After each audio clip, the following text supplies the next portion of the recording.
Hey, so what you're currently seeing on screen is the video game I'm currently working on called Visions of Vaarn.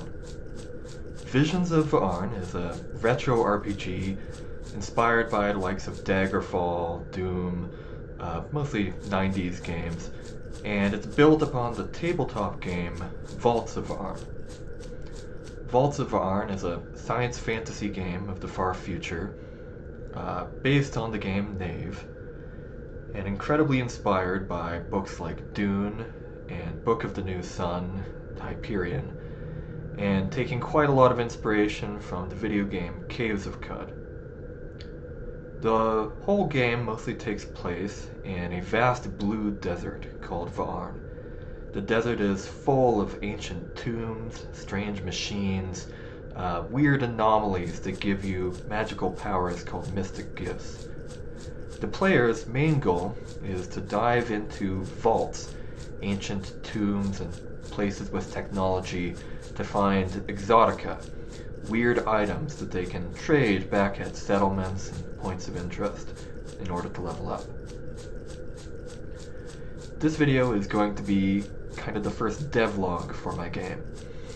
I'm just going to casually record and talk about the game, show off some of how it's looking, wander around the world, and mutter about the different features and plans I have.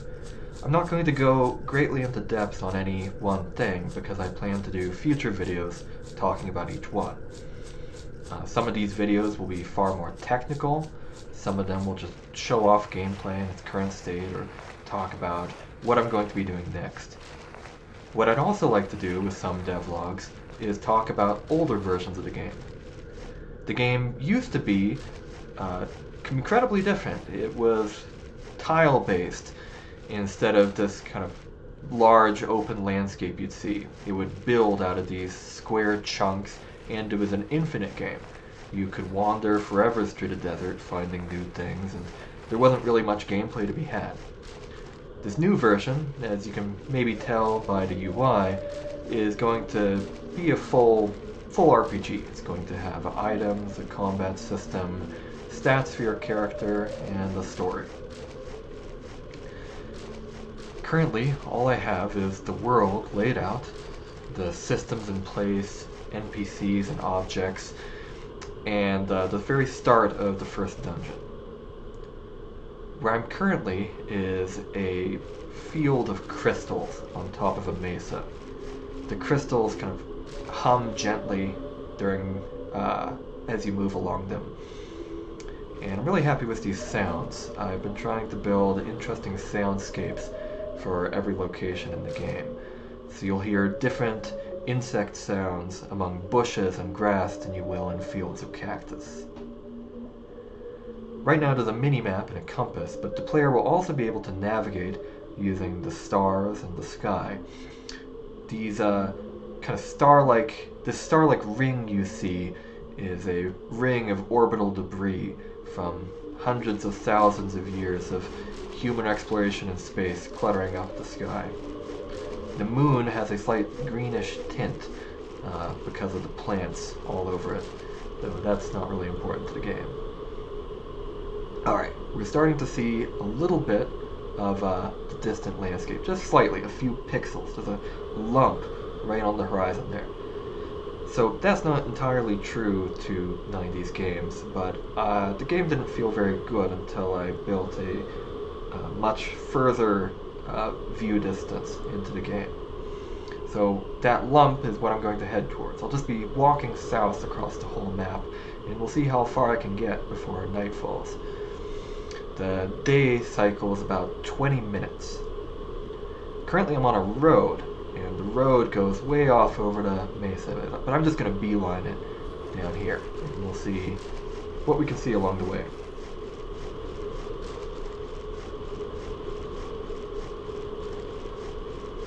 The player's footsteps are different depending on if you're on rocky terrain or on sand or tile.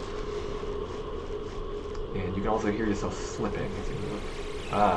Here we get some soundscapes. The sound of insects and wind rustling through the grass. And we also see our first NPCs. Some adorable little mice. see they're flat billboards, but as you move around them, and as they rotate, you can see them from 8 different angles. They don't seem to care that much about me. They just hop around happily, sometimes taking little naps. I'll leave them alone. There's only a few NPCs in the game right now.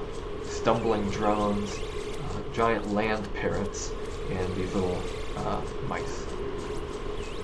And I'm working on quite a few more. Pretty much everything you see is rendered in Blender as flat, tiny tiles. So these grass blobs, for instance, there's, I think, maybe 40 different sprites for the different grass, and they're generated using geometry nodes in Blender. Same thing for these trees. The mice also, and every other NPC, are all made in Blender, and I have a script that can render them from each different angle as you move about them. Ah, we're seeing a little more stuff in the distance. So, the giant cube there. Those cubes are just placeholders for where I'm going to put objects. You can also slightly see some large towers in the distance. The landscape can also be seen from a distance. We can see the top of the mesa behind us. Alright, my day is quickly fading, so let's head towards that vault. I've also got some flies. Totally harmless, but annoying.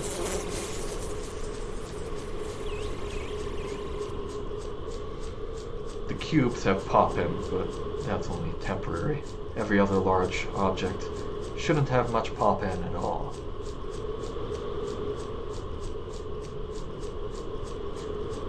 You may be wondering what that large fungus on the bottom right of the UI is. So that's going to be a kind of a fungus, a parasitic fungus growing within the player character. And this parasitic fungus pulsates whenever they're near points of power. Currently it just pulsates randomly, but it will be useful for navigation in the future when you're trying to seek out new powers. You may have also noticed that the clouds aren't moving. That's because I need to build a weather system. The clouds can be changed, but they're currently just completely random.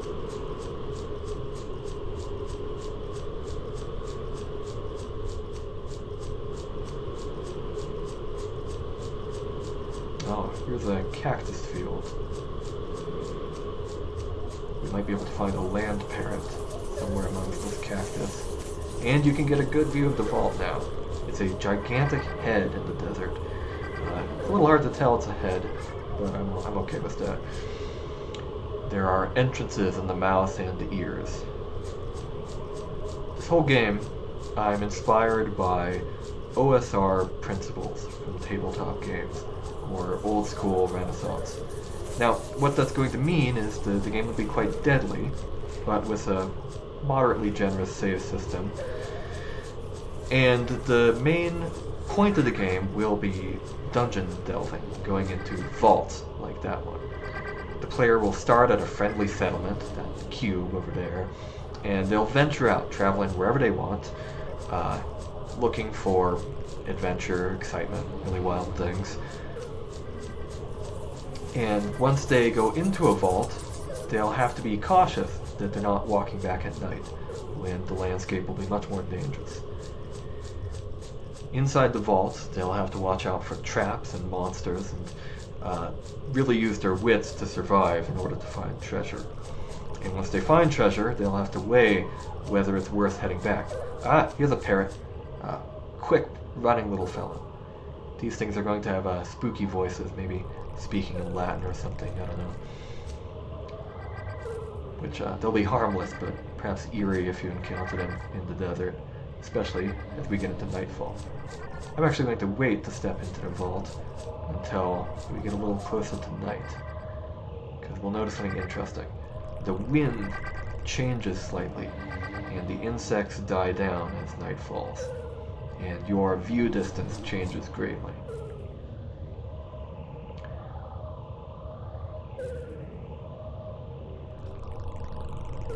I think it's pretty pleasant, if mildly spooky, environment to live in. And I'm hoping players will enjoy wandering about, seeing the wildlife, just kind of living in the environment. Okay, never mind, I'm getting bored. Let's go over to the vault. We'll see nightfall as we leave. Here we see some more objects. These statues are rendered from 8 sides, unlike the other small environment pieces. You can feel a little jarring as they switch, but I think that's okay. You get to see them from different sides, see which way they're facing. I think it makes sense. Now the vaults have a completely different environment. The wind dies down, there's kind of quiet dust falling from the ceiling, and your view distance is severely shrunken. You can hear the loud patter of my feet as I move about, and that will inform enemies if you're too close. So we may want to walk slowly to sneak. But here is an interesting thing. A pressure plate. These pressure plates can activate anything. It could be traps, it could be secrets, it could just be this door in front of me. It looks safe enough. Let's step on it. Another pressure plate. Probably closes the door. Yes. Let's leave it open for a quick escape. But wait, these plates aren't working. This room is boring, it's unfinished, but there's going to be traps that will be activated when you step on these pressure plates. So instead, I'm going to spoil the game slightly. If you're watching this, I figure you won't mind. If we listen at walls and kind of push against them, we can sometimes find secrets, like this illusory wall. Down here we find a lever. Sounds like that door opened. And we'll find a rather terrifying dark staircase down. It seems to go very deep. Let's leave that well alone. In OSR games, the deeper the dungeon, the more dangerous it gets. So let's stay more at our level and just wander about the halls up here. This can be quite a maze, and I am not going to build a map for this dungeon. Instead, what the player will do is leave markers for themselves. You'll have chalk that you can draw on the walls and leave different symbols and arrows to show where you need to go. I'm hoping that won't be too abrasive of a game ideology for people. I'm hoping it'll be fun and interesting and make exploring these spaces nerve-wracking. Honestly, I get a little spooked just with the draw distance, the fog in this dungeon. And even though I designed it myself, it's a little easy to get lost, especially since right now all the textures look the same. That's going to change, of course. I'm going to add more textures, decorations, and there'll be more puzzles, traps, and monsters hiding about within these halls. For now, let's leave, because I just found another exit. Looks like we just exited out through the head's right ear, but it's fully nighttime now. The wind's much quieter at night, but it has a bit more of a high-pitched, eerie tone. Let's keep wandering south. I'm going to wander all the way south until we see that pink that you can currently see on the mini-map. That pink is a toxic waste coming out of some old machinery on the mesa, and it's got a river and a lake. No major water sources can be found in the area. The only place to currently get water will be in the town. I can hear bubbling, even though I can't see it yet. Currently wandering is very boring because there's no random encounters and there's really very little that I've placed in the world. But I'm hoping to have a lot to explore. Small locations, shrines, hermits living in the desert, weird anomalies, and random encounters with desert creatures. Most strange monoliths. Here we see another gigantic placeholder cube. This is going to be a weird anomaly where the player can get more powers.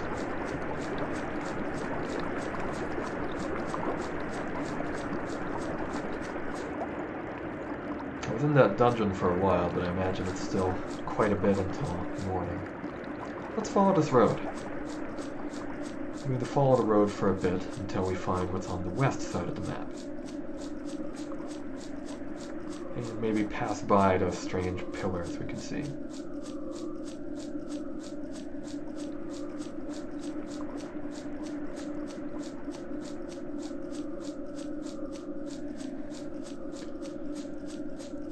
At night, there'll be encounters with completely different creatures. Giant quill spiders wandering the desert, possibly ghouls coming from nearby encampments. And oh, now we found something colorful. Giant mushrooms from a fungal forest. The mushrooms have their own sound. It's the sound of kind of strange liquid flowing between the mushrooms, like a huge neural network connecting all of them.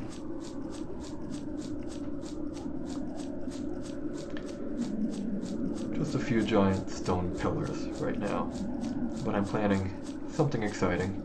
It'll take place amongst the pillars at night. Let's go back into the fungal forest.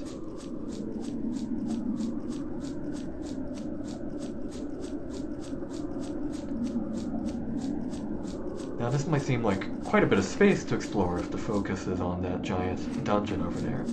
Well, that's because I plan on having multiple dungeons. There'll be one within the fungal forest, one on the crystal mesas, and one here. Those will be the major dungeons, but there'll also be small locations. Monster lairs, abandoned encampment, things like that. Oh, I'm going the wrong way. I need to go west. Deeper into the forest. You know, I might want to cheat a little bit and skip the daytime. I'm going to pause my game. I've actually been playing on controller this whole time. And I am going to speed up my daytime. Okay, the stars are moving quick as the Earth turns. This environment may seem very alien, but it is still an incredibly future Earth. And many of the creatures you'll see are inspired by Earth creatures, like the parrots and mice. Okay, it's a nice morning now. Makes it easier to see. Let's wander through the fungal forest for a little bit.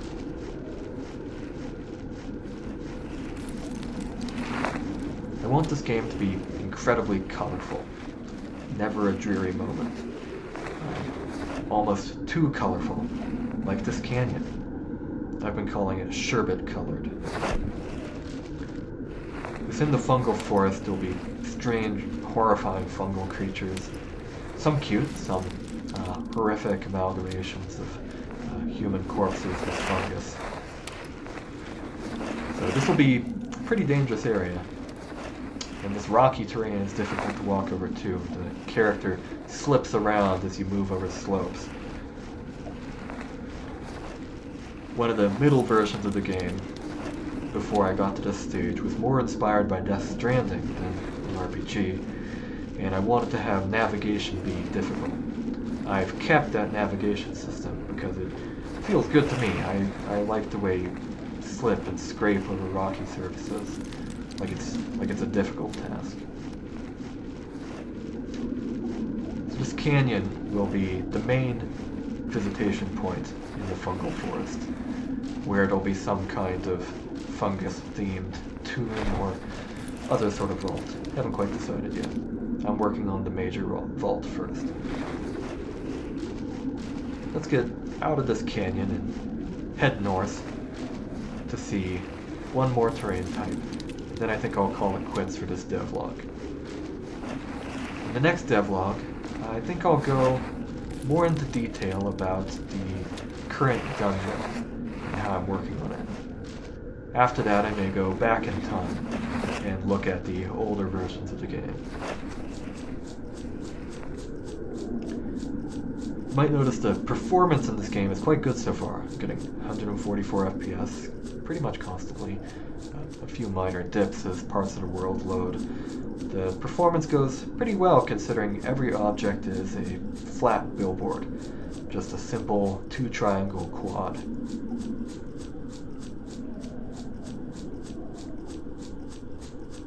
That means that on the average frame, there's less vertices than a AAA video game character's face.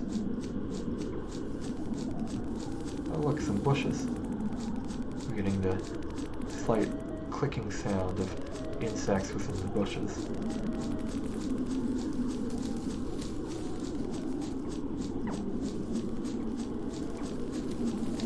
Just a little further north and we'll arrive at a new type of terrain.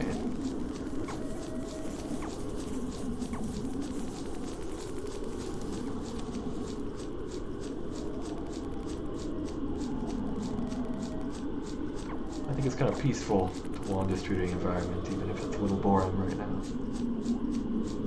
I hope I can keep that peacefulness even when you're on the watch for monsters and strange encounters. Now these are a little different. These things that look almost like dead trees are meant to be prototaxites. I had recently learned about real giant fungus in ancient Earth history. Those were prototaxites. Real prototaxites were actually much larger than these ones even. Just these gigantic kind of fungal strands, these growing out of the earth. I thought they were incredible and I had to put them in the game.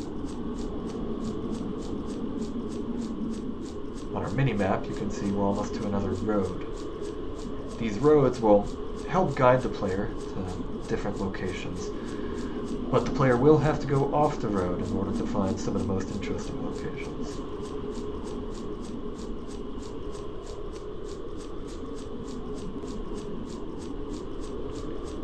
Here's the road. Looks like an old cobblestone path, just barely coming through the desert sand. Alright, I think I've muttered long enough for the first devlog. But I hope you enjoyed seeing this little glimpse of Visions of Vaarn. I plan on updating on the Vaults of Vaarn Discord and Blue Sky, which I'll have a link to. I'm also going to certainly make more devlogs like this one. And if there's some interest, I may also stream different parts of development of the game, if there'd be any interest in people watching that.